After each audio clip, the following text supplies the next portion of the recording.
This is a recorded version. New questions can't be taken. If you want to ask the question to the panelist, please join the live session every Saturday at 6 a.m. Eastern Standard Time, New York time, or 4:30 p.m. IST India time.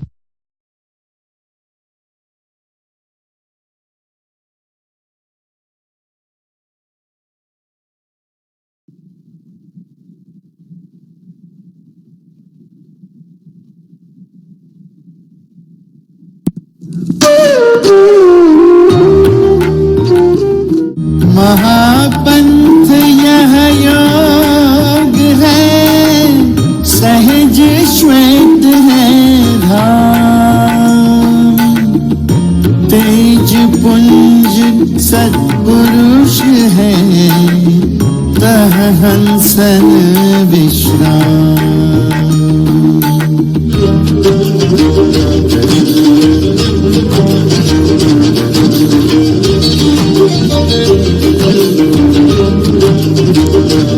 VYGOS is Vihangam Yoga Global Online Satsang, which is scheduled every Sunday morning at 7 a.m. Indian Standard Time.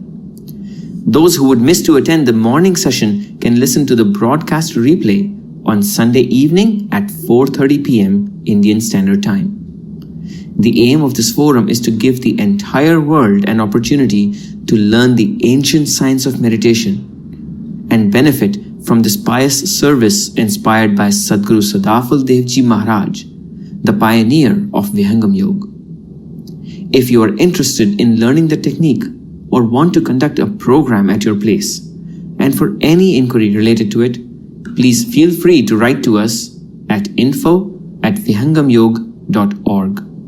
That is info@vihangamyoga.org.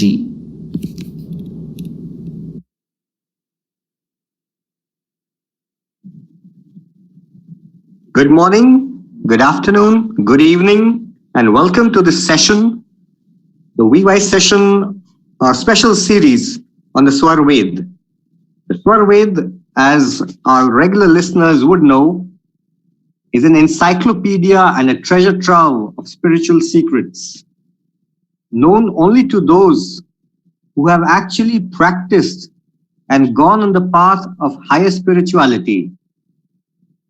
It is, by all extent, it is a voluminous book with verses that spell out in great and lucid detail the journey of spirituality, and for those, no matter which movement or path they have followed over the years, if they are seeking a higher goal, a higher level, a higher truth, you would see that the Swarved has got everything spelt out in such lucid detail that it tells you the journey as if you were taking a spiritual journey in very well graded steps.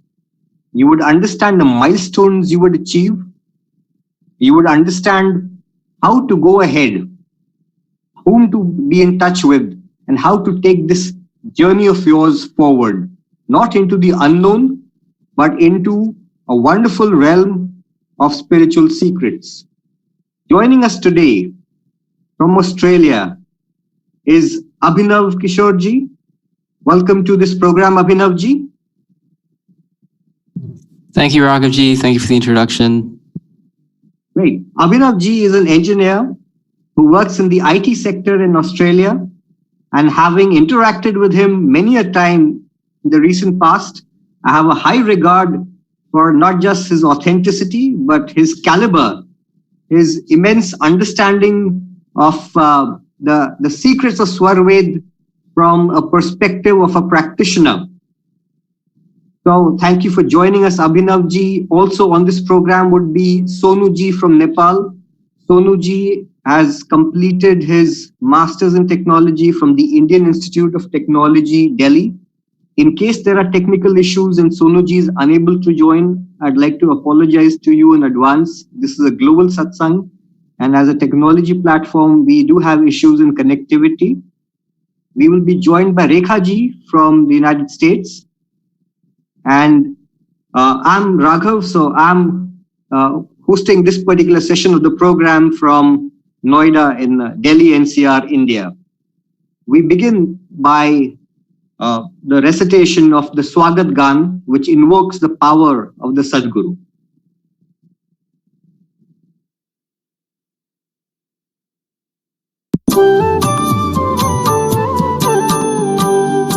आज स्वागत नित्य गुरुवर संत शुभागम आइए, अध्यात्म विद्या दिव्य ज्योति सोमरस बरसाइए।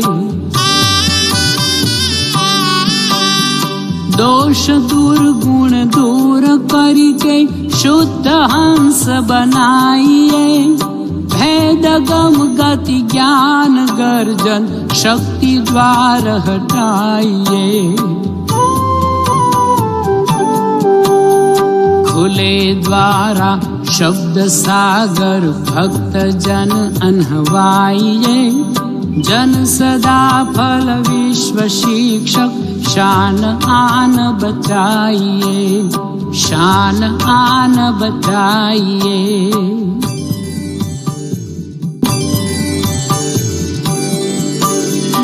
विश्व शांति नाम मंगल परम गुरु को ध्याइए, वर्ग द्वंद्व शांति दूर कर भाव भेद मिटाइए।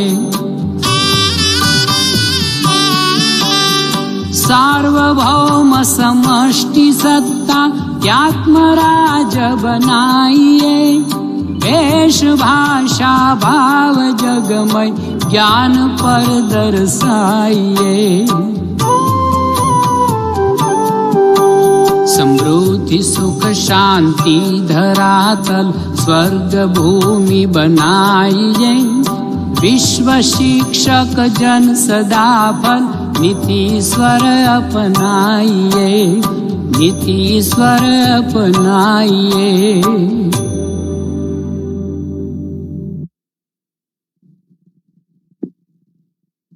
That was a rendition of the Swagat Gan, quite literally a welcome, an ode to the power that guides us, the power of the Sadguru.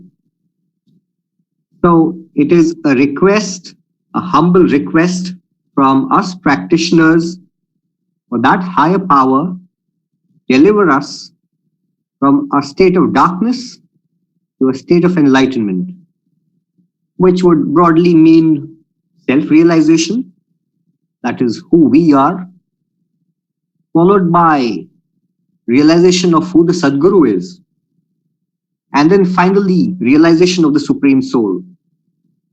It's a long journey, no doubt, but it's one that is full of great camaraderie, great goodwill, great fellowship. And for all people around the world, no matter what age, what caste, religion, sect, creed, gender, no matter what affiliation, religious affiliation you have, Vihangam Yoga is open to one and all, and it looks at everyone with the same level of equanimity, equality, and fraternity. Taking today's sessions forward, we would like to introduce you to that wonderful treatise that I was referring to, the Swarved.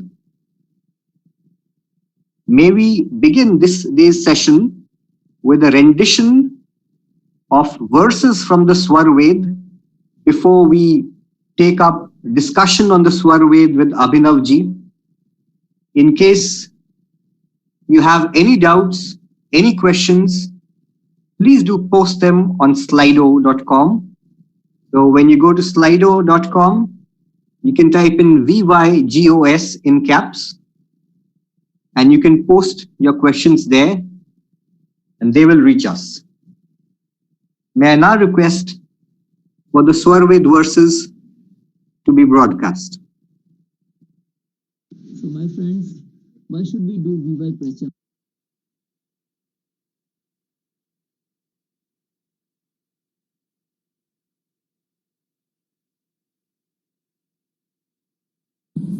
Jai Sadgurudev everyone, and thanks a lot for this opportunity. So here are a few couplets from the Canto 6 of Swarved, the Encyclopedia of Spirituality. Yoga yoga सब कोई कहे, योग न जाना कोई, अर्ध धार उरद चले, योग कहावे सोय. Everyone speaks of yoga, but nobody knows what yoga is in reality. When the conscious power of the soul, that is Surati, turns away from Prakriti and begins moving upward towards the conscious plane of the Lord, it is yoga in real sense. There are so many yogas now being practiced on the plane of Prakriti. Hatha yoga, Raj yoga, Mantra yoga, Lay yoga, and various sorts of mudras are not yogas at all, because through these, Surati of the soul does not reach the conscious zone. The last door of Prakriti opens with ease by means of Vihangam Yoga practice. Thereafter, the union, that is yoga of the soul with Supreme Entity beyond Prakriti, takes place. None but this is the only real form of yoga. Pura Sadguru khojo hansa, Bhav prakate sukrit ka vansha, योग रहस्य भेद बतलावें, पंच शून्य का मंडल गावें, हद बेहद दोनों लख आई, अगम अगाध तहाँ सुधि पाई, अक्षर अजपा अधर प्रकाशा, अक्षर माहनी अक्षर वासा, नि अक्षर निह तत्व अबानी, नाम अजर जग पुरुष समानी, धर अरु अधर पार मम धामा, शुद्ध देश सतपुरुष अनामा, व्यापक विश्व विश्वंभर देवा, शब्द स्वरूप अगम गम सेवा, व्यापक विश्व विश्वंभर देवा, शब्द स्वरूप अगम गम सेवा. O pure souls, acquire the practical process of Brahm Vidya after searching out a perfect Sadguru. He appears in the world in the lineage of the eternal Sadguru and inherits all his efficiency and powers. It is he who initiates person into practical method of yoga. He teaches the secret know-how of the 5 voids through which perfect knowledge of Prakriti as well as Supreme Entity is attained, and the conscious energy of the soul reaches the infinite zone of consciousness and becomes stable therein. The Ajpa sound of Akshar is automatically going on in the zone of vast void. The Hani Akshar Lord pervades that zone of Akshar. He is beyond the access of Prakriti, unattainable through the speech and senses, is unfathomable, unchanging, and all-pervading. The soul's own home is beyond Prakriti and Akshar, in the purely conscious zone of immortality. That is the zone of the nameless Supreme Lord and his purely conscious form. He pervades the whole cosmos, is the sustainer of the whole universe, bestower of divine power in the form of word and attainable through service of Sadguru, attending his discourses and meditation under his guidance. That's all from here. Jai Sri Sadgurudev Bhagwan.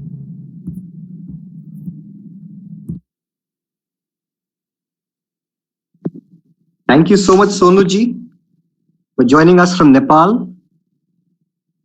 A word in praise of Sonuji, if I may. So, Sonuji and us, we have had the opportunity to have worked together, to have sessions on Vihangam Yoga every week at the Indian Institute of Technology in Delhi. And it's been a wonderful experience there. I understand that we shall be introducing or restarting our sessions for the new academic session that has just started at IIT Delhi. So, Sonuji, thank you for having joined us from Nepal.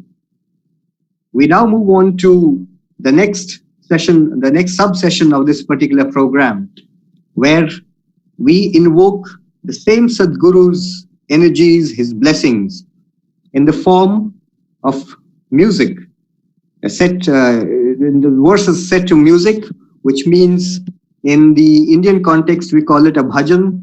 In other countries you may call them hymns. The idea is to invoke the power with great humility so that we are empowered, that we are energized, and that we are blessed, and that we can proceed on the path to greater understanding, greater self-realization. May I request for the bhajan to be played.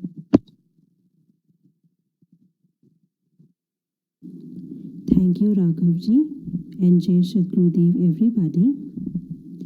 Today's bhajan is about bhakti. Kabir Sahib says, the path of devotion is very, very narrow. Bhakti is a fine thread of prem or devotional love that binds the soul of a devotee with the lotus feet of the Lord. Bhakti is intense devotion and supreme attachment to the God. This happens when a seeker's consciousness always remains in devotion, just like a fish in water. And for this, we all should seek the shelter of Lord Sadgurudev. So let's hear the bhajan. Bhakti ka marg jeenari charanan lavlina. Bhakti ka marg jeenari charanan lavlina. Nahi chaho, nahi chahna, nahi chaho, nahi chahna, charanan lavlina re. Bhakti ka marg jeenari charanan lavlina. Sadhan keri ras dhara mein, sadhan keri ras dhara mein rahi sunish din bhinari. Bhakti ka marg jeenari charanan lavlina. Bhakti ka marg jeenari charanan lavlina. Naam bhajan mein sudhi basi re. Naam bhajan mein sudhi basi re. Jaisi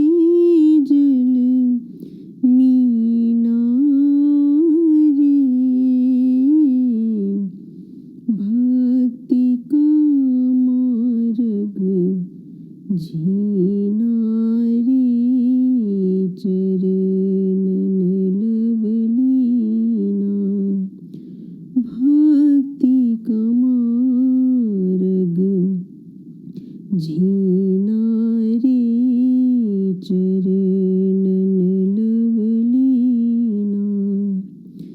संत शरण में देख ले संत शरण में देख ले कुछ विलंब नहीं कीना रे भक्ति का मार्ग झीना रे चरणन Lovlina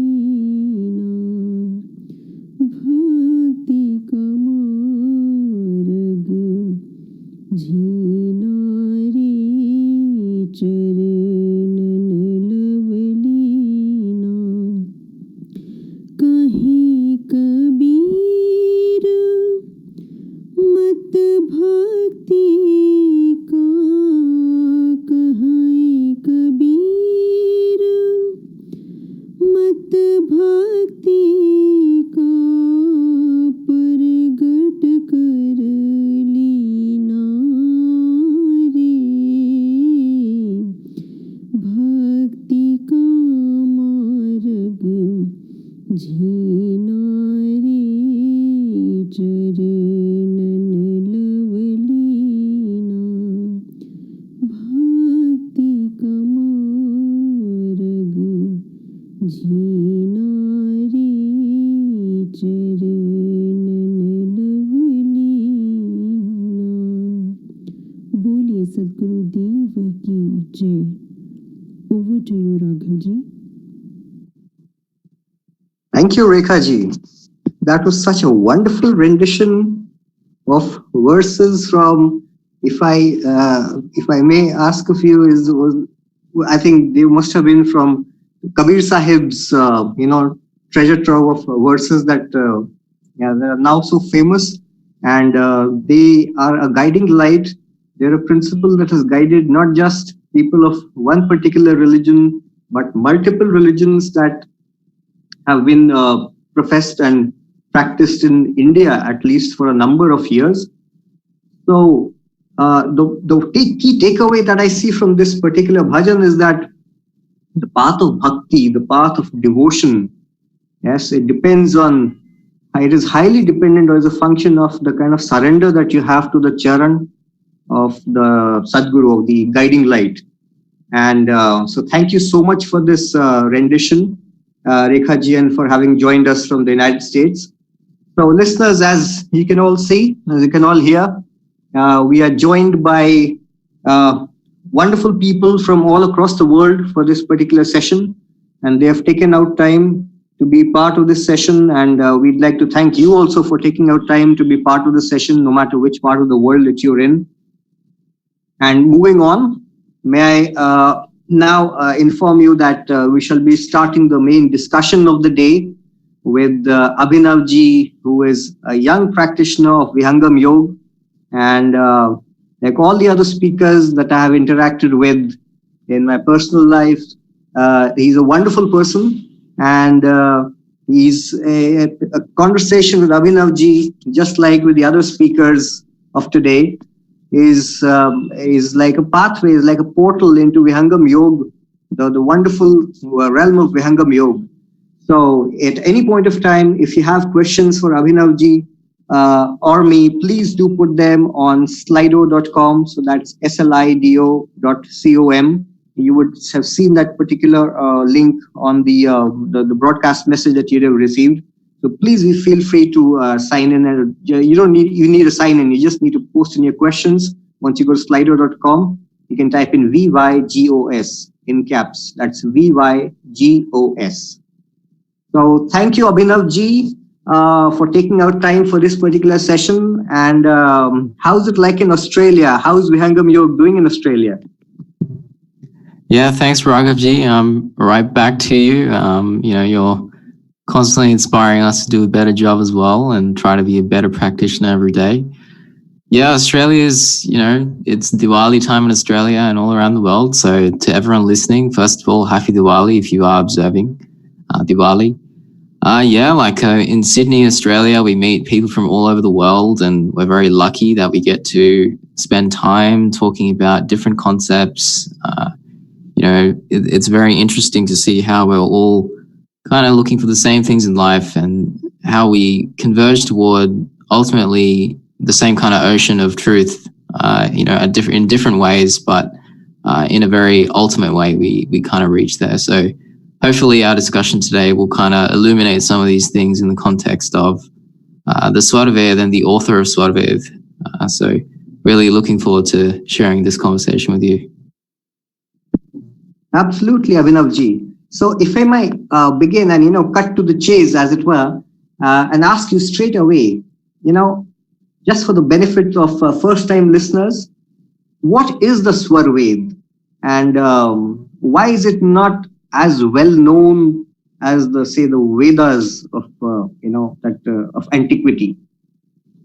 Sure. So it's a great question, and for me personally, I started on my spiritual journey, let's say 10 years ago, and I sat in on a session about Vihangam Yoga, and I heard from a very good speaker and very experienced practitioner who goes by Gopal Rishiji, and he'll probably not like that I've exposed him as my first point of contact, but so I sat in on a session which he delivered in Sydney, and at the time that kind of started a path for me personally, where I started to dive into different books, from different books of the Indian philosophies to the Western philosophies, all whilst I was practicing Vihangam Yoga.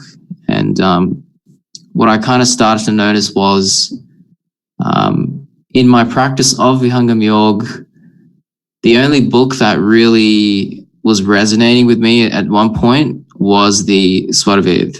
And I think it's not that the other books didn't resonate with me. It's that the Swarved resonated most strongly with the practice which I was doing. And I think that's a very key point for everyone listening to understand, that the Swarved is a transcription of practical experience. So it's not an intellectual kind of undertaking. It's not something which you read. It's something which you experience. And if I could sort of try and understand, and look into why it's not more widely known, I would say it's because it's kind of, greatness begets greatness. Some of the most established people in different philosophies of yoga who have ultimately reached Vihangam Yoga, the path of Vihangam Yoga, when they read the Swarved, they can see how even one verse is kind of engrossed and encapsulating a lot of spiritual depth and a lot of experience. So the Swarved is a transcription of experience. It's split into 5 mandals, as we refer to them. And in each of these mandals, there's between 10 to 18 chapters and between 500 to 1,000 verses, a total of 3,137 verses, in which just in rhyming couplets, we hear from the founder of Vihangam Yoga.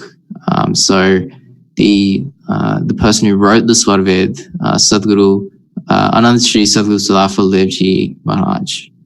I guess as we go through this discussion, we'll be able to kind of, understand his journey better, because, in order to understand the Swarved, we really need to understand the person who wrote the Swarved and why he wrote it. When we do studies of literature and philosophy, we first study the author, the composer, the context they wrote it in.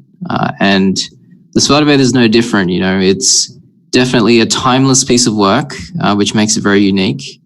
But it's also the person who wrote it, if you could call him a person, is utterly unique. And I think it's the uniqueness of all of these different things which make it difficult for it to kind of enter mass culture and popular culture, because it's a very specific journey for very specific kind of seeker.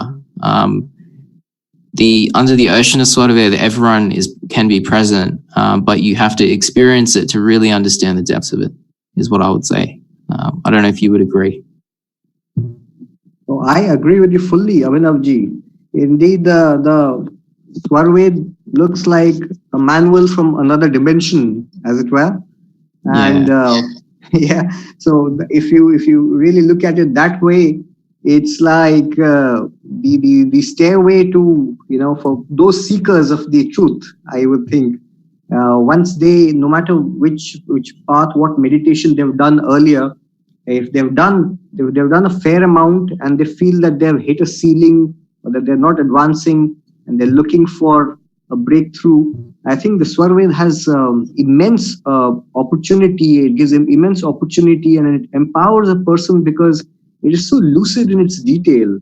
There is no way you can escape from what the Swarved, if you understand Hindi, of course, because it is essentially set in Hindi. And it's been translated into English and you're part of it. So once the translations are complete, I'm sure we will gain more from the Swarved.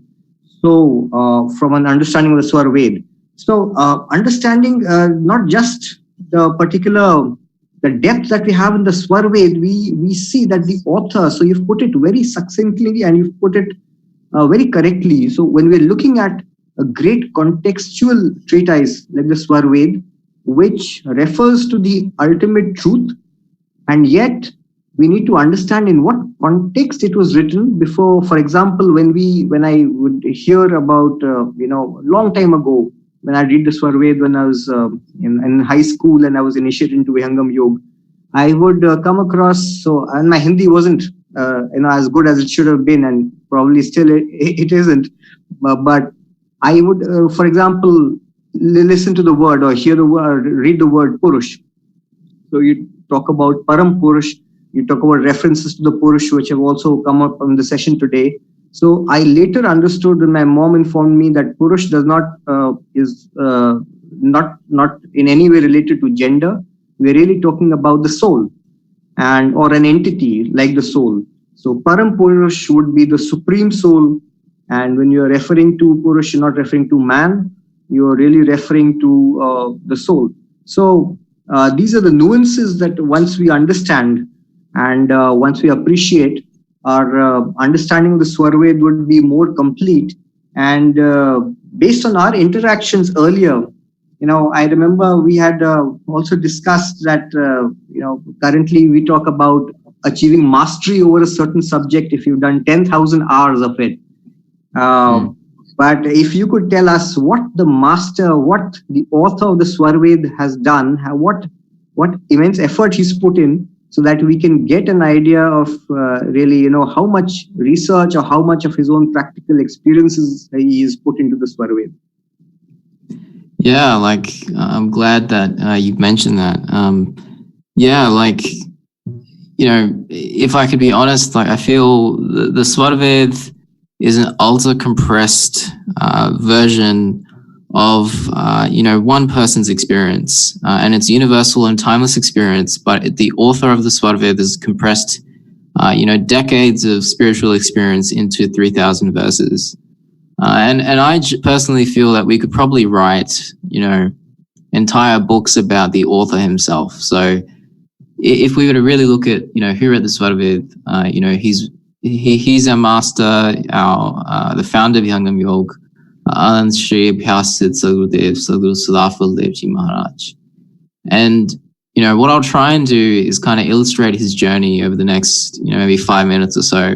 Feel free to jump in at any point, Raghavji, if I maybe gloss over some points. But, the Sadguru Sadafal Devji Maharaj, he started his journey when he was very young. And we hear a lot of stories about spiritual masters who have left, positions of extreme privilege in society. So, kings and queens and royalty who, become very spiritually curious, and they leave behind a life of much wealth and much achievement, and they go to the jungle, they go to a master and they seek wisdom. Sadafal Maharaj was a bit different in this regard. Obviously everyone has a different definition of what wealth is and what, achievements are. But he was from a very remote part of India, from a very small village, called Bakri in Balia, Uttar Pradesh. And, he didn't start with anything really. He didn't start with riches. He didn't start with much material achievements or anything like that. He just started with a very simple curiosity that, I want to know who the Supreme is and I want to be with him. And that was the only thing he had in his mind. He didn't have anything else in mind. And, he went around to everyone in his community. He explored as much as he could, and he decided ultimately, I need to go on this journey. I have this goal. I have this thirst. I need to fulfill it. And if you were to try and reenact his journey, you would have to go to your front door right now and leave and not have a plan. And you just leave and you go in and you're in search of the Supreme. There's no internet, mind you. There's no technology. This is in, the 1880s when this journey would have began. And he's going on this journey. He's exploring. He's trying to answer this question. Who is the Supreme and how do I achieve the Supreme? So already you can see there's a lot of courage there. And mind you, I haven't even mentioned that he went to the front door and he left at the age of 11. So you would have to reenact this at the age of 11, when most of us are, let's say, exploring different things in our life. So his journey began at that age, at that tender age. He went, to every master he could find in India. So he on foot, he would travel kilometers and kilometers seeking this knowledge. And he achieved Siddhi of many different disciplines. So Siddhi being a word which carries this connotation of mastery and also of, a certain, power, let's say.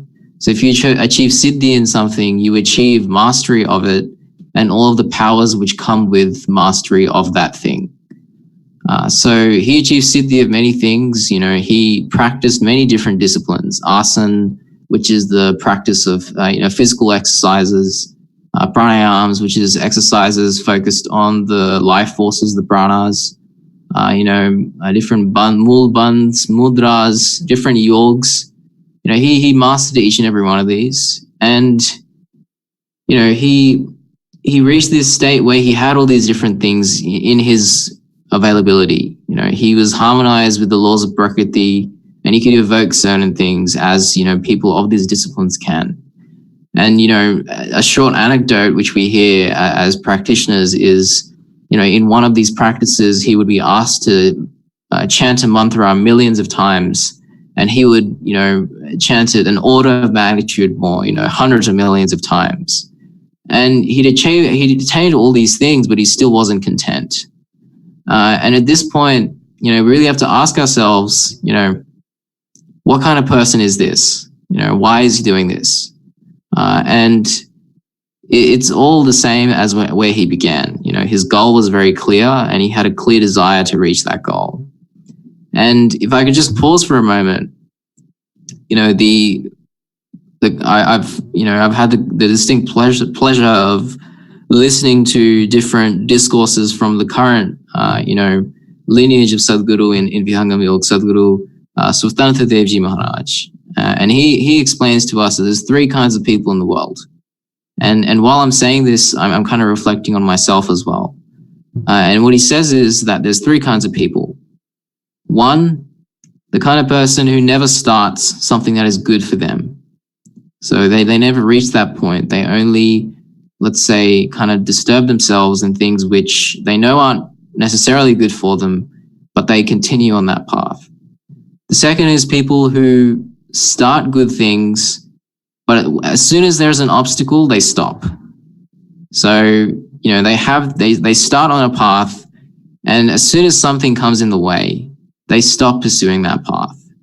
And, if I was to be honest, that's been me many times. And the third is the kind of person who, if they choose a path, they stick with it to the end. And this third kind of person is known as a Mahatma. There's that word Mahatma, if you're of, Indian background, and even if you are not, Mahatma Gandhi is a great example as well of a person who was determined till the very end. So at this point, we kind of see that, Sadguru Sadafal Maharaj is really this third kind of person. He's continuing to pursue his path, and he's not content even though he's achieving all these different things. And, as he proceeded on this journey, one day he's meditating and he has an experience where, an effulgent voice tells him that, with these practices, you will never reach the Supreme. And, he's very sorry, he's very sullied, he's very, obviously saddened because he knows this. He's self-aware that he's not reaching his goal, and the voice disappears. So, the story continues that, and I don't want to go, take too much time on this, but the story continues that he continued his journey. And at one point he was doing yoga for 16, 17 hours a day, which if you reflect on it for a moment is double the amount of hours we do at work every day. And he didn't take weekends off, mind you. So, he's continuing this journey, and eventually the eternal master, the Nityananda Sadguru, he instructs him into the practice of meditation, after which he spends 17 years pursuing that meditation. And to put that into perspective just shortly, that's 6,205 days, approximately 140,000 hours. That's almost an entire slice of one's life. So adolescence, adulthood, middle age, old age. And as you kind of referred to, Raghavji, in your question, modern science tells us we need 10,000 hours to practice something. So he, exceeded that by a magnitude of 14. And, that's just looking at the numbers very roughly. I kind of had to as a practicing engineer. And it's difficult also to equate a moment of time in spiritual experience with a moment of time in the physical world, mind you. So, it's an immense amount of time. And some of you may think it's obsession, but really the right word here would be determination of a yogi. And we finally kind of reach where we started, which is who is the author of this book. And his name is Anant Shri Abhyasit Sadguru Sadguru Sadafal Maharaj. So if I was to just unfurl that a bit, Anant Shri kind of means, in the Indian kind of culture, we have this honorific of Shree. And if you go Shree, you say, you're showing even double the respect, let's say. And if you go Anant Shri, that is, limitless Shrees before his name. So it's kind of capturing this unending reverence for where he reached. And throughout his life, he was referred to as a Mahatma, a Maharshi, an Avadhut, Fakir, Sant, and finally Anant Shri. So that's kind of capturing the first part of his name. Then we have Abhyas Siddh. Abhyas meaning practice. Siddh meaning a person who's achieved siddhi, who's achieved mastery of something, as I alluded to earlier.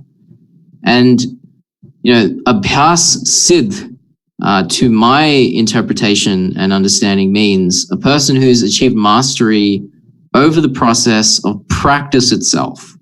So what this means is he can go to any path in the world, and on the basis of practice, because he's acquired siddhi of practice itself, he can achieve mastery of any skill in the world. And if you look at the numbers, 107 billion people have existed in the physical world since the dawn of time, if you estimate it. And that doesn't even include all the innumerable souls who have not achieved a body. And of all of these people who have come into existence and who have not come into existence, there's only one such person who has achieved this name of Abhyas Siddh. and that is Sadguru Sadafal Maharaj.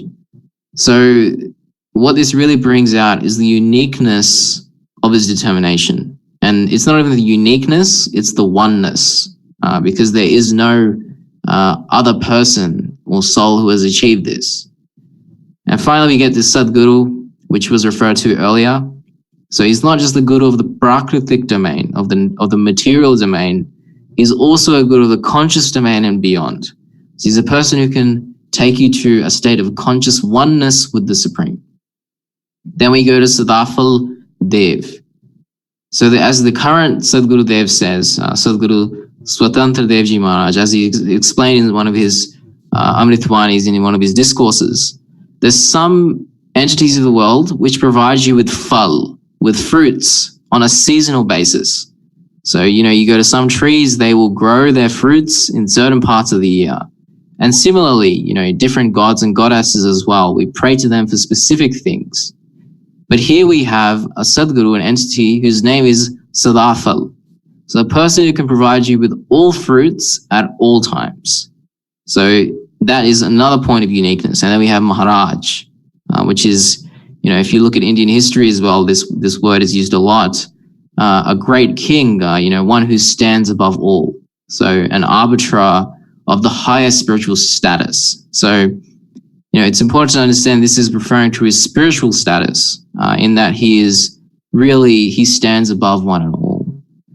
So this person, if you look at every word in this name, it's very particular and very specific. And it really brings out who the author of the Swarved is, which is where we started with this. Bit of a long journey, but yeah. Yes, indeed, Abhinavji. So the interesting part is, from what I have understood from a study of the history of Sadguru Sadafal Devji Maharaj's lineage, was that he was born into a family that had great distinguished accomplishments of yogis having been born at various stages, and into this particular lineage he was born.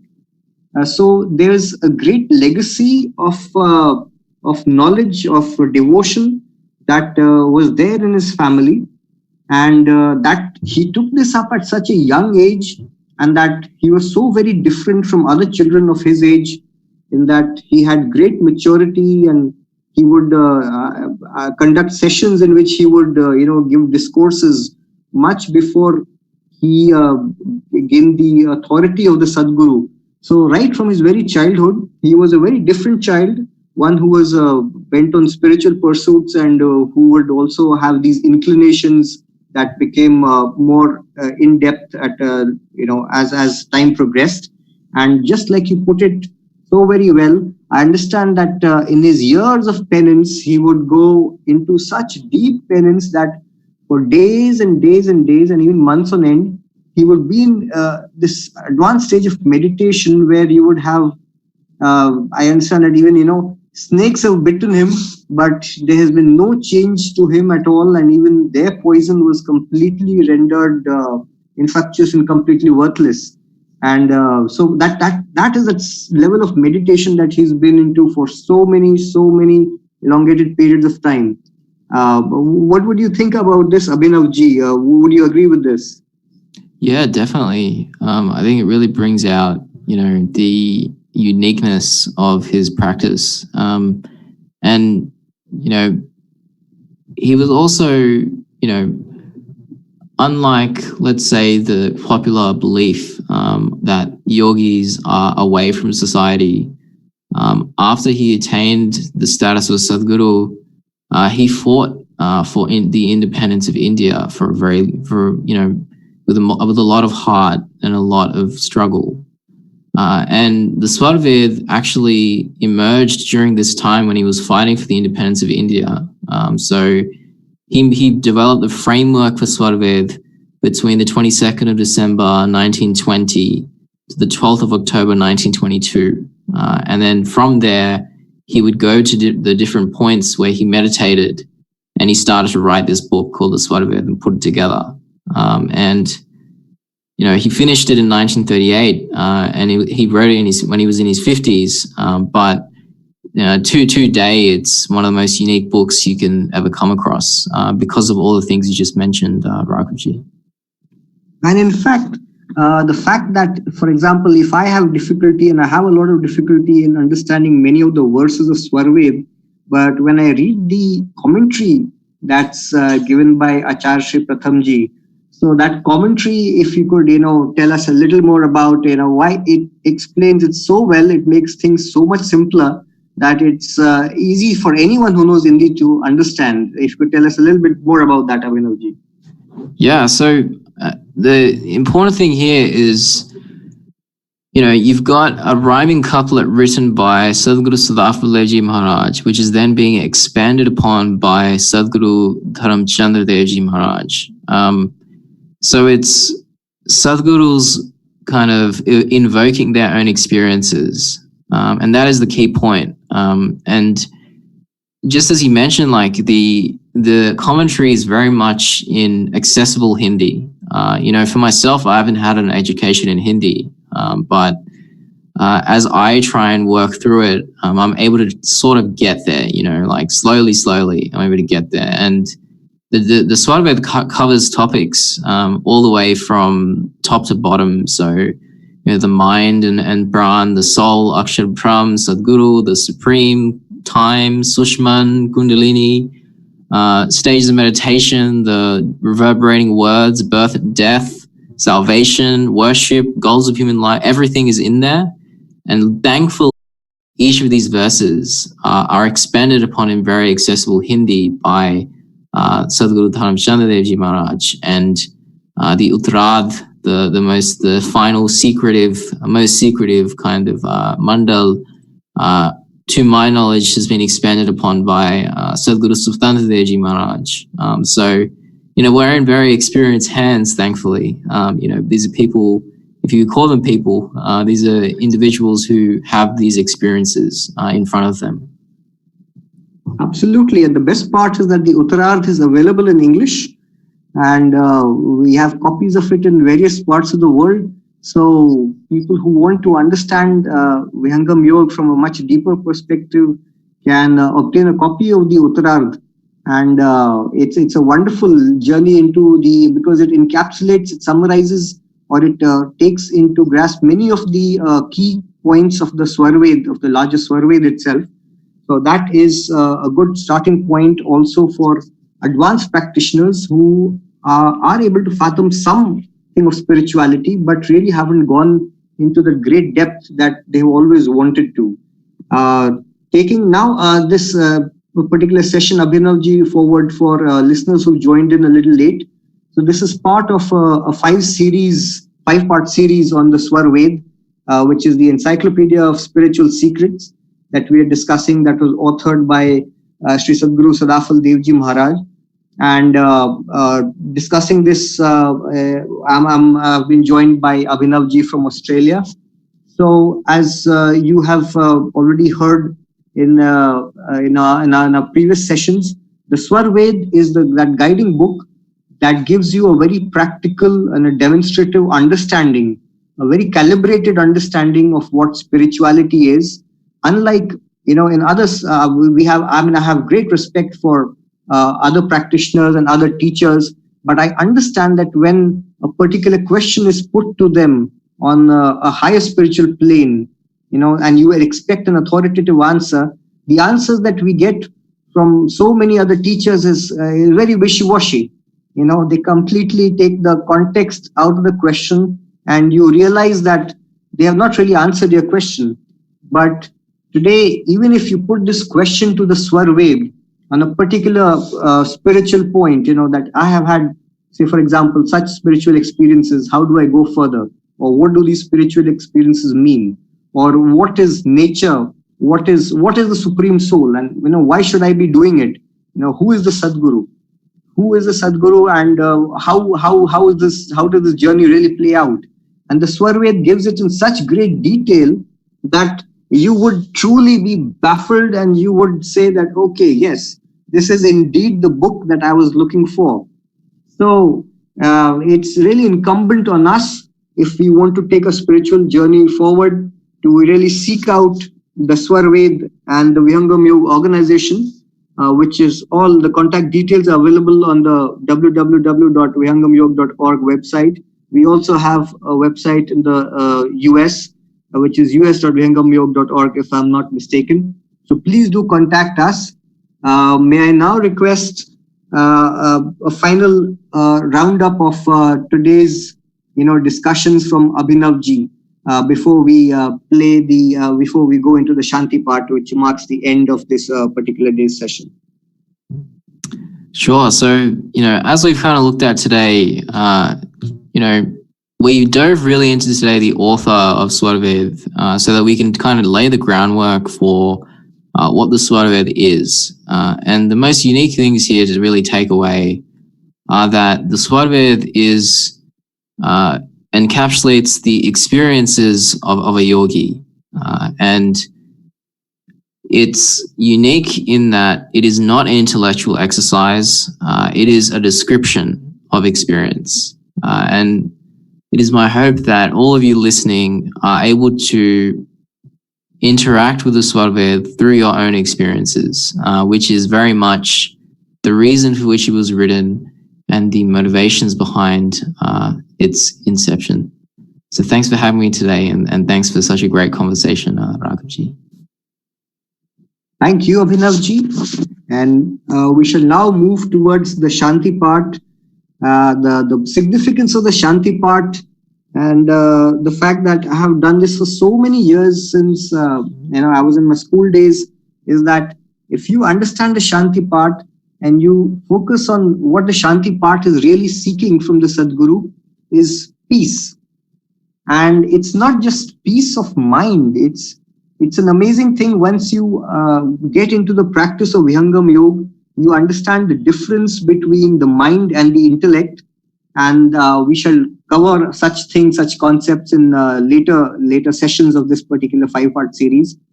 But it gives you such immense tranquility that it enables you to have a control or del on your life. You can break away from whatever is completely bothering you, and it gives you that Shanti, that peace to get on to back into your life with greater vigor.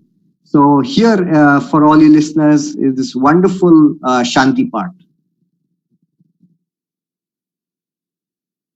विराग त्याग की शांति हो, उदासीनता शांति, सेवा जित शिष्य शांति हो, सद्य शांति हो शांति। हे प्रभु शांति स्वरूप हो, शांति शांतिमय शांति, शांति शांति जन शांति हो, पूर्ण शांतिमय शांति। हे प्रभु शांति प्रदान कर, दूर हो सर्व अशांति, देव सदा फल शांति में, शांति शांति सुख शांति। हे प्रभु शांति प्रदान कर, दूर हो सर्व अशांति, देव सदा फल शांति में, शांति शांति सुख शांति।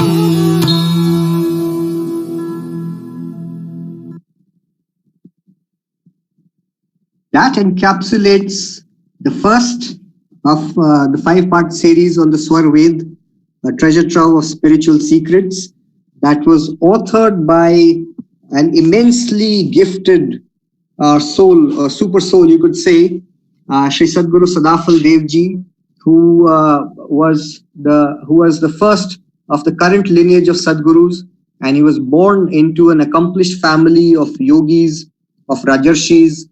He had great accomplished yogis and saints such as Rajarshi Baba Lalji Rao in his family as his ancestors. He had illustrious sages such as Jangli Baba, Nath Baba, and Bulaki Das Baba. So for all people of those who are interested in knowing the antiquity of this particular concept of what is illustrated in the Swarved, it comes to us from a very empowered family that has had many accomplished yogis, and amongst, I would humbly put it that amongst the greatest of them would be Sadguru Sadafal Devji Maharaj. And once a particular exalted status of a Sadguru is reached, all Sadgurus really are one and the same, and there is no distinction between any of them. The Sadguru himself has authored the Swarved, this wonderful encyclopedia of spiritual secrets, and a Sadguru has then gone on to explain these spiritual secrets. So that is, his son has explained the spiritual secrets in such great lucid depth that for all of us who have questions that are unanswered, you can find the answers most probably in the Swarved. If you stay with us in this series, we hope to explore this further. Thank you so much then, ladies and gentlemen, for joining us from whichever part of the world that you are in, and wish you a wonderful evening or a great day ahead. Thank you.